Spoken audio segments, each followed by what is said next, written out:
Essas entidades que aparecem em algumas igrejas pentecostais e neopentecostais são as mesmas entidades que a gente trabalha? São as mesmas entidades que a gente incorpora? É do mesmo grupo? Não é? Vem descobrir nesse vídeo. Para quem não me conhece, eu sou a Van Luz, eu sou a Vanessa, sou médium e também sou terapeuta holística, né? Eu faço consultorias energéticas e apometria e convido você para chegar nesse canal, pegar uma cadeira, se sentar, tomar um cafezinho, com ou sem açúcar, você decide, e deixar o seu like e também se inscrever nesse canal. Então, já começo dizendo nessa introdução super rápida que não, não são as mesmas entidades. Principalmente porque a gente começa da base de que talvez que praticamente é todo mundo atuando ali, né? Por que é todo mundo atuando ali? Porque é sempre os mesmos Exu, é só Exu Tranca-Rua, é só Maria Padilha.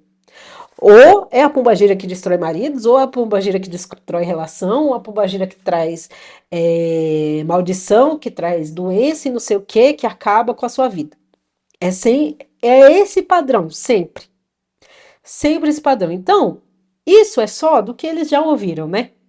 Do que eles já ouviram muitas vezes, certo? Você não vê nesses vídeos um Exu treme terra, uma pombagira sete catacumbas, uma Maria Bulambo, uma Rosa Caveira, não tem esses nomes. É só uns nomes padrão. Por quê? Porque é só repetição. Não é. Supondo que de alguma forma, eles ficaram chamando e um obsessor resolveu se apresentar como entidade. Ele está se apresentando como entidade, ele não é igual eu falar. Eu sou a El que Maravilha, entendeu? Ele está se apresentando como isso, mas ele não é aquilo. Por que ele faz isso? Para enganar, tá todo mundo enganando mesmo, vamos enganar mais ainda. Normalmente quem faz isso é um tipo de obsessores que se chama espíritos zombeteiros. Eles vêm para zombar, para tirar sarro, que já tá todo mundo na zoeira mesmo, vamos tirar e na zoeira. E normalmente eles não ficam no corpo do indivíduo que tá lá. Normalmente eles vão embora, eles vão lá só para oi, você é quem? Sou Exu, vim tirar a vida dessa pessoa, lá, lá, lá, lá, lá, lá. Essas coisas besta, tá? Então, não, as entidades que estão lá não são as entidades que a gente incorpora. E aí a gente vai para a segunda pergunta que deve estar pairando aí na sua mente. Tá, não é, mas a minha incorporação é muito parecida com esse pessoal aí das neopentecostais, essas entidades aí neopentecostais. Por que será? Porque existe uma coisa que se chama animalismo, certo? E eu acho que o animalismo está muito misturado com o arquétipo que a gente tem daquela entidade. Então começa que provavelmente você foi um tempo nas giras e você viu pessoas incorporando e desincorporando, principalmente esquerda, né? Que o povo ama a esquerda, o terreiro lota até os filhos que nunca vão no dia de esquerda. O pessoal da assistência vai mais em dia de esquerda porque amam só a esquerda, não sabe o poder que um herê tem, né? Então, enfim, vão muito, né? Muita gente. E aí você vê aquilo inconsciente, você querendo ou não, aquilo vai criando um arquétipo do que é a entidade. Então você pensa, o herê vem assim, fala fino, o baiano vem do jeito Y, o Exu vem de outro jeito, a pombogira de outro jeito, então você cria um arquétipo na sua cabeça, consciente ou inconsciente. E aí você entra para a gira, você entra para casa e você acaba entendendo que aquilo é um padrão.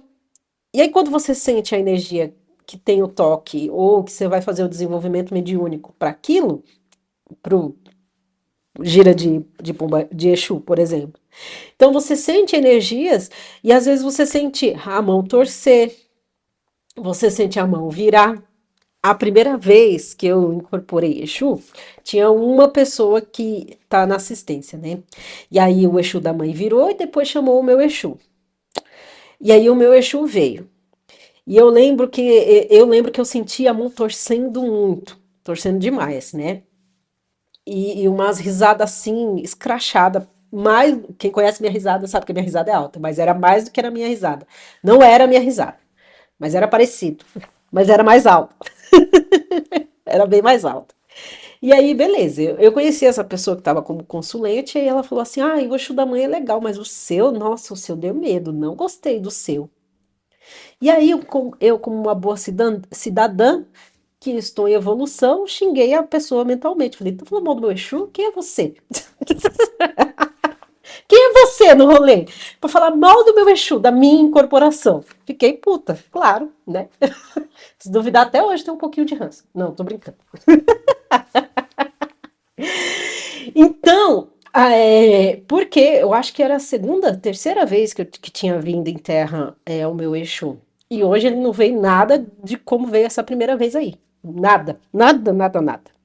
Então, no começo, a gente meio que tem um animalismo misturado com os arquétipos que a gente tem e com o que a gente sente na hora.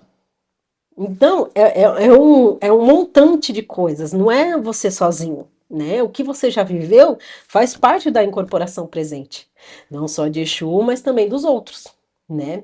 Por isso que é interessante que eu, né, esse para-raio lindo de Aruanda, eu me senti assim deslocado quando eu entrei nessa casa, Pai Rogério, porque eu incorporava muito diferente das outras pessoas que estavam começando. Eu falava assim, mano, tem alguma coisa errada.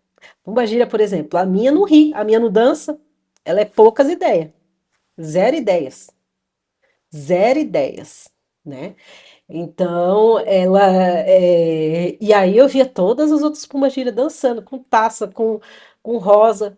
Quer uma taça, senhora? Não, não quero. Tá vendo? Não quer nada. A gente quer as taças bonitas, elas não querem. Quem manda? Elas, não nós. Então eu sentia que era muito diferente a incorporação e o modo de ser por conta disso. E aí, depois, eu acho que foi há 2 meses, o pai Rogério falou numa gíria. Ó, agora ele veio falar numa gíria que é importante que cada um que tem os seus guias siga as particularidades do seu guia diferente do dele. E aí eu falei, olha que coisa boa. Calmou meu coração. Eu tinha essa dúvida, compartilhei com alguém? Não compartilhei com ninguém. Segui a vida. Porque eu tenho um combinado com o pai e com a mãe, que é o seguinte: se eu tô fazendo errado, vocês me falam. Se não me falou, é porque eu tô fazendo certo. Eu sigo a vida. Eu não tenho esse dodói, não, de ai, não pode falar, vou me sentir ofendida. Não, tem que falar. Se tá errado, tem que falar e acabou. Então ele falou isso, sigam as particularidades. Eu falei, ai, que bom, porque as minhas entidades gostam de trabalhar com elementos, com ferramentas, com corte. Eu levo até um alguidarzinho que eu coloco álcool, pouquinho de álcool, e às vezes queimo umas coisas lá e jogo umas ervas lá no meio da gira. Pouco, desse tamanho, tá, gente? Coisa pouca. Não é a fogueira para queimar ninguém, não. É pouquinho, é quase nada. E eu não via isso lá, né? E aí depois a gente entende que é a base, né? A minha base é de benzimento, de conhecimento com ervas, conhecimento com cristais, outras ferramentas, né? Não é só o que está ali em si. Então, por isso que as minhas entidades vêm de algumas formas diferentes, porque eu tenho uma base diferente e tenho muito estudo.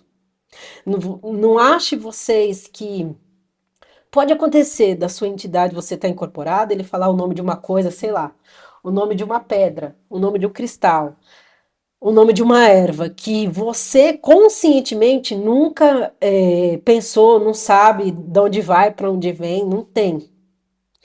Mas em algum momento da sua vida, principalmente agora com Reels e TikTok e YouTube Shorts e status do WhatsApp, em algum lugar você ouviu aquilo. Ou em algum lugar você estudou aquilo, você leu aquilo, seu inconsciente gravou. Porque hoje, como a gente é todo mundo consciente, é muito difícil ter algo do além, assim, que venha uma canalização muito diferente, a não ser que seja preciso para aquele consulente naquele momento. Tá? Fora isso, é muito difícil. Então, assim, estudem, busquem conhecimento. Porque é a partir daí que a sua entidade vai te mostrar e te falar coisas. certo? Bom, já falei do animalismo, já falei das questões com a entidade, né? E de incorporação. Eu acho que a próxima coisa que eu tenho que falar é sobre sentir e não sentir a entidade. E isso pode acontecer. Pode acontecer com diversos médiums. Pode acontecer porque você está bem e pode acontecer também por, por acontecer. Faz parte. Porque, por exemplo, é muito interessante porque a gente tem alguns costumes que vêm muito enraizado do candomblé, não da Umbanda, de que quando o pai, quando a entidade chefe da casa ou a entidade do pai de santo põe a mão, a pessoa vira, né? Normalmente a entidade vem. E aí, da onde, quando eu comecei, no começo, não tinha isso de cumprimentar e virar. E quando eu via isso, eu fiquei um ano na assistência desse terreiro que eu tenho até então. Eu falei, eu achava incrível, eu achava maravilhoso, mas eu achava, não, isso não vai acontecer comigo. Até que entrei para casa e a entidade chefe, não sei, eu acho que era baiano, ou era caboclo, seu pena branca, eu acho que era baiano, um dos dois. Me cumprimentou. A hora que ele me cumprimentou, gente, eu não vi mais nada. Eu só vi a cabocla soltando seu brado. Simples assim. E aí foi muito engraçado, que ela soltando o brado e eu pensando, caramba, que legal, acontece mesmo. Que da hora, não é que acontece mesmo? E não é porque eu ia segurar, não ia deixar a entidade vir, é só que eu nunca tinha passado, vim. É só porque eu nunca tinha passado por aquela experiência, né? E que funciona. E a energia que toma você é muito forte. E tem vezes que a energia não chega até você, pode ser porque você tá preocupado, tá ansioso com alguma coisa, ou simplesmente não tá sentindo. Às vezes, eu acho que uma ou duas vezes eu não senti energia nenhuma. Principalmente quando é uma gira e aí vai mudar para outra coisa, muitas vezes eu sinto e já teve vez, é difícil, é raro, mas não senti energia de ninguém perto. E aí não incorporei. Segui a vida, fui cambonar. Adoro cambonar. Fui cambonar os irmãozinhos, que pode acontecer. Então, às vezes, a gente fica segurando muito, com medo de errar, muito com medo de julgamentos, né? E aí você perde a chance e a sensibilidade de fazer, de estar ali, né? Para a sua entidade. Porque lembro que eu sempre falo e repito aqui: a gente é médium, a gente está no meio, a gente intermedia, mas a gente também faz o nosso, a gente também é importante, a entidade é importante, a gente também é importante, né? Se a gente não está com o nosso banho bonitinho, protegido, com o preceito feito, bonitinho, como que a entidade vai vir incorporar, né? E essa questão do animalismo, eu acho que é natural e eu acho que acontece durante o desenvolvimento, e é muito natural acontecer no desenvolvimento. Apesar que eu acho que, pelo menos os irmãos de santo que eu vejo, eles seguram demais por medo de julgamento, e acontece, eu também já segurei, faz parte, faz parte da vida, acontece. Se solta, querido médio, se solta, deixa vir. Só não vai incorporar na hora da canção de defumação, de resto, se solta, né? E aí tem os outros médios, né? Que aí é que a gente brinca de para-raio de Aruanda, que irradia todos os orixás, que incorpora todas as entidades possíveis. Pode acontecer também. E é isso que eu tenho para falar hoje, gente. Espero que você tenha gostado. Compartilhe esse vídeo e até mais.